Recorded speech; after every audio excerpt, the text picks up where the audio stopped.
Hey, it's Verity here from the creative team, bringing you another video showing you how to use the amazing embossing powders from Wow. If you hadn't have guessed, heat embossing is one of my favourite medias to use in my cards, but often people see heat embossing as just a way to add some shine to your stamping. But why not use it in a way that adds another design element to your cards? Today's video, I'm focusing on spotlight embossing and how you can use heat embossing to add a spotlight focal element to your card, for which I have several different examples to show you, from a simple idea for beginners to a few more stepped up ideas for more advanced crafters. Hopefully you'll find one method that you like and that you want to use in your next project. So the first technique is the easiest one to do, and this is block heat embossing to add a focal design element to your stamped background. For this card, I'm using the Whimsy Stamps Spiral Roses rubber background stamp, and to use this in my Misty, I need to remove the foam pad part. To ensure the card is completely covered with the design, I need to place the card in the middle of the stamp. So I'm just applying some repositionable tape to the back of the card, and then laying this on top of my stamp with the adhesive side facing upwards. Next, I'm closing the Misty back to front, so that means closing the base of the top over the top of the stamp, and then I'm pressing down so the adhesive sticks to the base of the Misty. Then I'm flipping it back over and opening it back up. So now my cardstock is adhered down in place, and if I need to restamp it a couple of times, I know my card's not going to move position.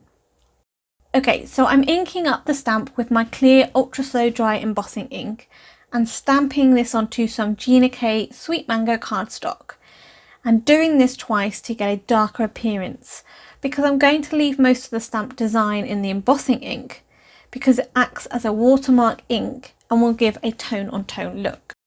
Okay, so next I'm using some Heavy Doodle Memo tape, but you can use any low tack tape that would work to mask off a strip of the card where you're going to add some heat embossing. So now I'm re-stamping this once more to ensure that the stamped area within that masked region is sticky, and covering this with some Wow Metallic Gold Rich Pale Embossing Powder. At this point, do not remove the tape before you've covered it with powder, as there's several different reasons. One, the ink from the main stamping may still be wet, so some of the powder could adhere to there, and the tape may leave some sticky residue that the powder could stick to as well, but we only want to add the heat embossing to that masked off area. I've heated the powder with my dual speed heat gun from Wow on the faster speed setting, and then as you remove the tape, you then have this lovely strip of heat embossing which acts as a spotlight area on the background of the design. This second technique uses the block heat embossing again to create a focal element, but on a heat embossed background design instead of a stamped background design. So this card uses the pinstripe background from Altenew and is stamped onto a piece of Solar White Classic Crest 80-pound cardstock with a strip of card masked off, again using some masking tape. For this background, I'm then covering the design with white pearl embossing powder. And this is becoming a new favourite of mine for sort of tone on tone stamping for subtle backgrounds, because when it's heat set, it gives such a lovely subtle shine and texture to a background without detracting from the focal elements of the card. Okay, so I'm next placing the card back into my Misty and masking off either side of the strip where we had not got any heat embossing, and re-stamping the background again in some slow drying ink. And this time I'm using coloured embossing powder to create a contrast against that subtle tone on tone heat embossed background to create the spotlight effect. So the powder I'm using here is the Aztec Glints powder, and this is stunning. It's a lovely pearlescent burnt orange, and it pairs so well with the pearl powders because it has that pearlescent shine when it's heat set. And then when you see this background together, you've got all that pearlescence, but that coloured embossing strip just adds that spotlight effect. For the third technique, we are going to use spotlight embossing on a die cut. So I've die cut the word thanks from the Altenew Script Words 2 die set from white cardstock, and I'm placing it back into my Misty and positioning the die cuts back into the negative space. the best way I find to keep them in place, including the inners of the letters, is to cover the negative space on the back of the card with washi tape. So this then makes your negative die cut area sticky. And then you can place the pieces back in and it holds it all in place whilst you're stamping. So I'm using the tropical stamp from Wow and inking this up with slow drying ink. And the washi tape then allows you to remove the die cut word from the background and only cover that area with powder. So for this card I'm using the Aladdin embossing glitter, which is an orange mix with some gold glitter in it. And if you need to restamp and cover once more with powder to get more intensity with your heat embossing, it's easy enough to do because you're going to adhere your word back down into that makeshift sticky area within that die cut window. To finish the background on this card, I'm then stamping the remainder of the card with the tropical stamp in a selection of Catherine Pooler inks. Okay, so I'm using Limoncello to start and inking up the top end of the stamp. And then I'm moving down the stamp and inking this up with Tiara, then Tiki Torch, and lastly Orange Twist to create an ombre look. Now as I'm inking the stamp up, I'm overlapping the colour slightly to try and blend the colours. And then once you've stamped, you get a lovely bright ombre background. The fourth technique uses heat embossing to create negative spaces on your card.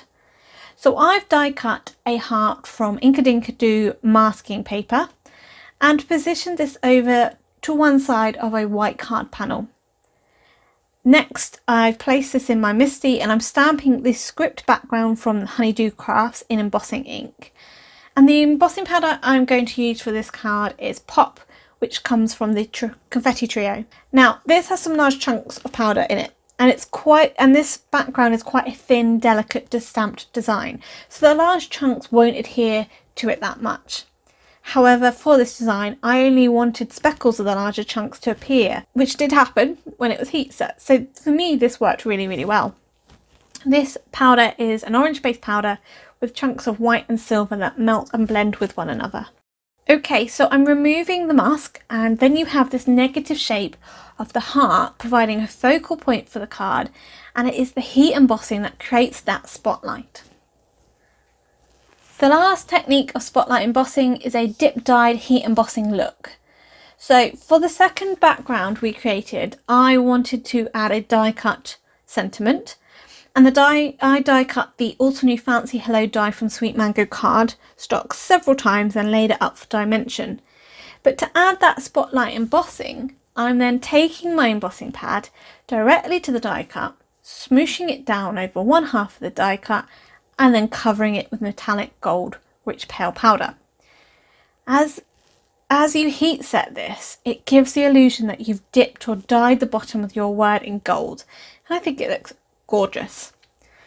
Now, I've repeated this twice just to get a more smoother finish, but it's personal preference on the number of times you want to smoosh it down and add powder and heat set.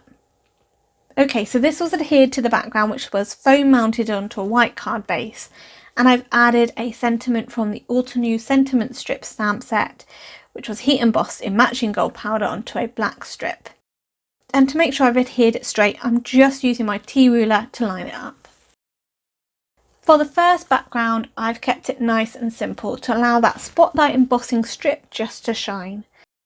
I've used the Happy die from the Altenew Script Words 2 set in white card and added a heat embossed anniversary sentiment to the card. For the third background, this was matted onto a white base layer, but I wanted the sentiment die cut to pop out even more from that busy background. So using the same colours that I used to stamp the background, I'm ink blending these onto the die cut for a bold ombre look to contrast against that background. This really helps to bring out that spotlight embossing on the die cut.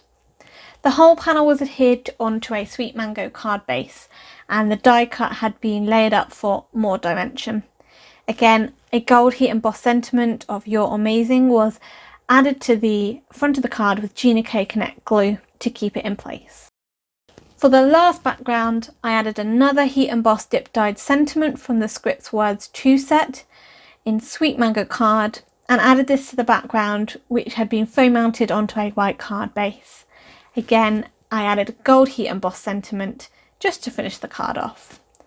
Then all 4 cards were then finished off, just adding a few white tonic nouveau drops here and there. There are so many ways you can use heat embossing to step up your design elements within your papercraft projects, creating this spotlight effect. So why not give it a try when you're next in the craft room? Don't forget to head to the Wow Embossing Powder fans Facebook group to see more inspiration and to check out our monthly challenge where there is a £15 or $15 gift card up for grabs. If you enjoyed today's video, please give it a thumbs up and subscribe to the channel. Don't forget to hit that bell icon to be notified when the next video is up. If you'd like to check out my personal channel, Pretty Little Button, I've also included a link here as well as down below. Until next time, happy crafting!